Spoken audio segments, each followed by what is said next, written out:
Hello everyone, welcome back to my channel Shiksha competition. प्रगतिवाद practice set हम यहाँ पर करने जा रहे हैं। इससे पहले हम छायावाद, द्विवेदी युग, भारतेंदु युग को हम देख चुके हैं। तो फर्स्ट क्वेश्चन है, प्रगतिवाद का आधार क्या है? प्रगतिवाद का आधार क्या है? रहस्यवाद। तो सभी जानते हैं रहस्यवाद हमने पढ़ा था। ये छायावाद को रहस्यवाद के नाम से जाना जाता है। ठीक है। हालावाद, प्रकृतिवाद या द्वंद्वात्मक भौतिकवाद। तो प्रगतिवाद का जो आधार है ये हमारा यहाँ पर राइट ऑप्शन द्वंद्वात्मक भौतिकवाद। ठीक है। द्वंद्वात्मक भौतिकवाद प्रगतिवाद का आधार है। प्रगतिवाद मार्क्सवादी विचारधारा का जो उदय हुआ था वो हिंदी साहित्य में प्रगतिवाद के रूप में हुआ था। ठीक है, इसको भी याद रखना है। नेक्स्ट क्वेश्चन है यहाँ पर, छायावाद और उत्तर छायावाद के बीच कुछ वैसा ही संबंध दिखता है जैसा मध्यकाल में भक्ति काव्य और रीति काव्य के बीच था। इन पंक्तियों के लेखक कौन है? छायावाद और उत्तर छायावाद के बीच कुछ वैसा ही संबंध दिखता है जैसा मध्यकाल में भक्ति काव्य और रीति काव्य के बीच में था। तो इन पंक्तियों के जो लेखक हैं वो हैं डॉक्टर राम स्वरूप चतुर्वेदी। डॉक्टर राम स्वरूप चतुर्वेदी ने ये पंक्तियां हैं जो कही हैं, और इनका जो ग्रंथ है हिंदी साहित्य एवं संवेदना का इतिहास। ठीक है, आपने जरूर पढ़ा होगा हिंदी साहित्य एवं संवेदना का इतिहास। इस ग्रंथ में ये पंक्तियां हैं जो ली गई हैं। नेक्स्ट क्वेश्चन है यहाँ पर, जमुन जल तुम काव्य के रचनाकार कौन है? जमुन जल तुम इस काव्य के रचनाकार कौन है? भवानी प्रसाद मिश्र, धूमिल सिमंगल सिंह सुमन या फिर केदारनाथ अग्रवाल। तो हमारे यहाँ पर राइट ऑप्शन हो जाएगा केदारनाथ अग्रवाल। जमुन जल तुम जो काव्य है ये केदारनाथ अग्रवाल जी का है। ठीक है, और इनका याद रखना है जो केदारनाथ अग्रवाल है ये बालेंदु ठीक है, ये बालेंदु उपनाम से ये जो है कविताएं करते थे।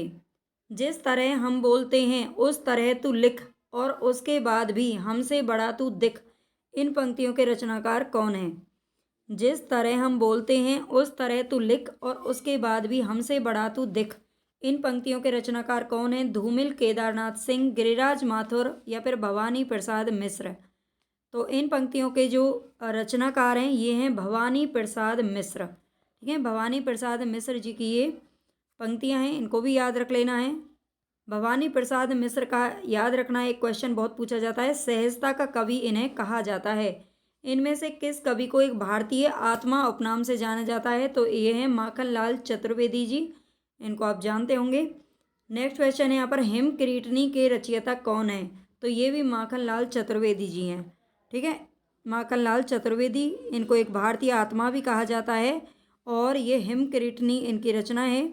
इसके अलावा इनकी अगर बात करें तो बहुत ही फेमस है इनकी कैदी और कोकिला, पुष्प की अभिलाषा। ठीक है, पुष्प की अभिलाषा इनकी काव्य रचना है जो पुष्प की अभिलाषा, बहुत ही इम्पोर्टेंट है। ठीक है, यहाँ पे लिख देती हूँ अभिलाषा, पुष्प की अभिलाषा ये किसकी है? तो ये भी माखनलाल चतुर्वेदी जी की है। रामधारी सिंह दिनकर की काव्य कृति इनमें से कौन सी है? लोकायतन, कुरुक्षेत्र, आर्यवर्त या उन्मुक्त। तो यहाँ पर आपसे पूछा है रामधारी सिंह दिनकर की, तो सभी जानते हैं ये इनकी जो कुरुक्षेत्र है वो काव्य कृति इनकी क्या है? काव्य कृति है। और इनको ये भी याद रखना है ये राष्ट्रीय सांस्कृतिक काव्य धारा के कवि रहे हैं। राष्ट्रीय सांस्कृतिक धारा के कवि थे ये, उससे जुड़े हुए थे। इन्हें 1972 ईस्वी में ज्ञानपीठ पुरस्कार भी मिला था, वो भी पूछा जाता है। हिंदी काव्य मानसलवाद के प्रवर्तक कौन माने जाते हैं? मानसलवाद के प्रवर्तक कौन माने जाते हैं? तो यहाँ पर हमारा राइट ऑप्शन हो जाएगा रामेश्वर शुक्ल अंचल। अगर आपको क्वेश्चन अच्छे लग रहे हैं, देखो सभी के लिए, सभी परीक्षाओं के लिए इम्पोर्टेंट हैं। इस तरह के ही क्वेश्चन है जो आपको पेपर में पूछे जाते हैं। थोड़ा बहुत पैटर्न चेंज हो रहा है, मतलब बदल करके, लेकिन ये क्वेश्चन भी कहीं ना कहीं आते ही हैं। इसमें हल थोड़े इजी, मॉडरेट और टफ सभी तरह के क्वेश्चन यहाँ पर आपको देखने को मिलेंगे।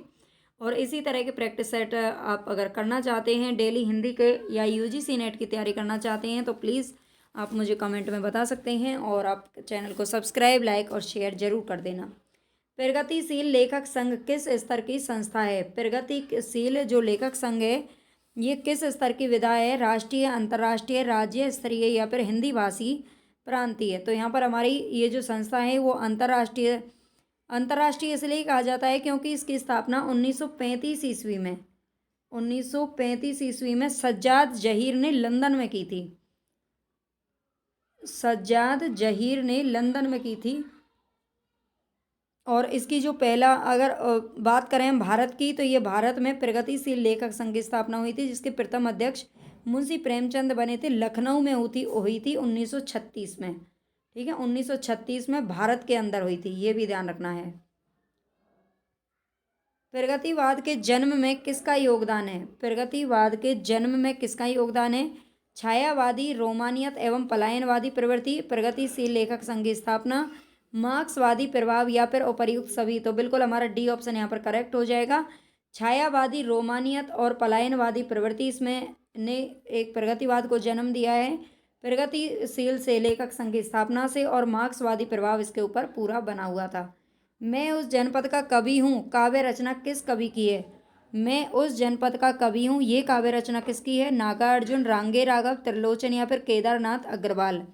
तो यहाँ पर हमारा राइट ऑप्शन हो जाएगा त्रिलोचन। मैं उस जनपद का कवि हूँ, ये काव्य रचना त्रिलोचन जी की है। त्रिलोचन का वास्तविक नाम क्या है? त्रिलोचन किसका नाम था, उपनाम था ये किसी का? तो ये किसका था? वासुदेव सिंह। त्रिलोचन का वास्तविक नाम है वासुदेव सिंह। ठीक है, और त्रिलोचन नाम से ही वो कविताएं जो करते थे। इनमें से कौन सी नागार्जुन के द्वारा रचित कविता नहीं है? नागार्जुन के द्वारा कौन सी नहीं लिखी गई है?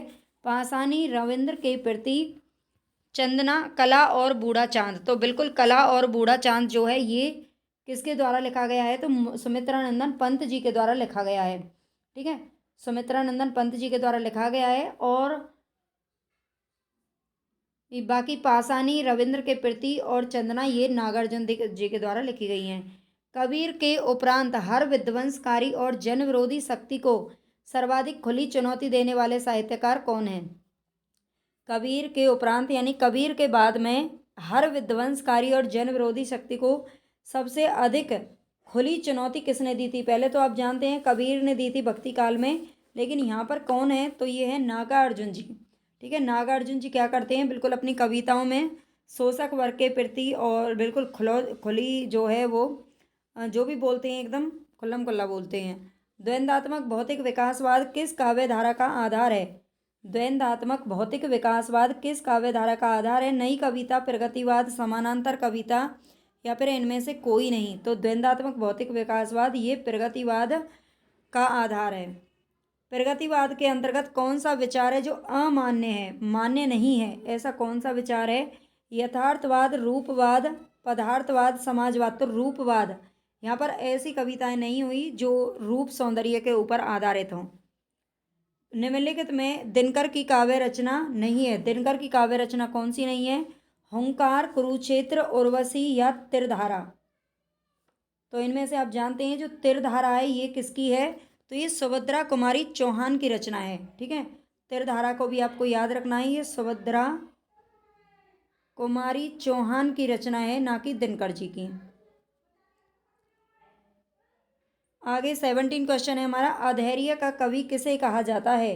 अधैर्य का कवि किसे कहा जाता है? दिनकर, त्रिलोचन, अज्ञेय, गिरजा कुमार, माथुर। सारे ही नाम हैं जो क्रांतिकारी कवियों के हैं, लेकिन इसमें अधैर्य का कवि कहा जाता है दिनकर जी को। प्रगतिवाद में किस विचारधारा का उदय माना जाता है? तो ये मार्क्सवादी विचारधारा का उदय माना जाता है। हिंदी साहित्य में प्रगतिवाद का उदय कब से माना जा सकता है? हिंदी साहित्य में प्रगतिवाद का जो उदय है, तो देखो प्रगतिशील जो लेखक संघ की स्थापना हुई थी 1936 ईस्वी में, तभी से ही प्रगतिवाद का उदय माना जाता है। लखनऊ में आयोजित प्रगतिशील लेखक संघ के प्रथम अधिवेशन की अध्यक्षता किसने की थी? लखनऊ में आयोजित प्रगतिशील लेखक संघ के प्रथम अधिवेशन की अध्यक्षता ये की थी मुंशी प्रेमचंद जी ने। प्रगतिवादी कवि कौन है? जयशंकर प्रसाद, मुक्तिबोध, केदारनाथ अग्रवाल या हरिवंश राय बच्चन। तो इनमें से प्रगतिवादी लेखक कौन है? तो ये हैं केदारनाथ अग्रवाल जी। प्रगतिवाद के प्रमुख कवि नहीं है। इनमें से प्रगतिवाद के प्रमुख कवि कौन नहीं है? नागार्जुन, दिनकर, अज्ञेय या मुक्तिबोध। तो इनमें से प्रगतिवाद के प्रमुख कवि कौन से नहीं है? तो यहाँ पर प्रमुख कवि की अगर बात करें तो अज्ञेय जी का नाम आता है, लेकिन ये मुख्यतः मैं यहाँ पे लिख देती है, मुख्यतः प्रयोगवादी और नई कविता के कवि माने जाते हैं। ठीक है, प्रयोगवादी और नई कविता के कवि माने जाते हैं, ना कि प्रगतिवाद के। ठीक है, इसके अलावा नागार्जुन, रामधारी सिंह दिनकर और मुक्तिबोध ये प्रगतिवाद के प्रमुख कवि हैं। पुष्प की अभिलाषा नामक प्रसिद्ध कविता किसने लिखी है? तो अभी मैंने आपको बताया था, माखनलाल चतुर्वेदी जी की प्रसिद्ध कविता है। मौर्य विजय किसकी रचना है? मौर्य विजय ये किसकी रचना है? मौर्य विजय मैथिली शरण गुप्त, सियाराम शरण गुप्त, श्याम नारायण पांडे या इनमें से कोई नहीं? तो मौर्य विजय जो रचना है ये है सियाराम शरण गुप्त की। ठीक है, सियाराम शरण गुप्त की ये रचना है। इसके अलावा अगर हम बात करें तो इनकी गोद और नारी, गोद और नारी ये भी इनकी इम्पोर्टेंट रचना है जो पूछी जाती है। एक बापू नाम से है इनकी, और एक आद्रा नाम से भी है ना, और एक विषाद नाम से है, एक है गोपिका। ठीक है, ये इनकी जो रचना है वो सियाराम शरण जो गुप्त जी की प्रसिद्ध रचनाएं हैं। प्रगतिशील लेखक संघ की स्थापना कब की गई थी? तो 1936 में की गई थी, लखनऊ के अंदर।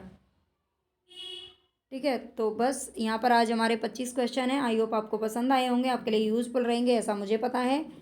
और अगर आपको पसंद आए हो तो लाइक, सब्सक्राइब और शेयर करना बिल्कुल मत भूलना।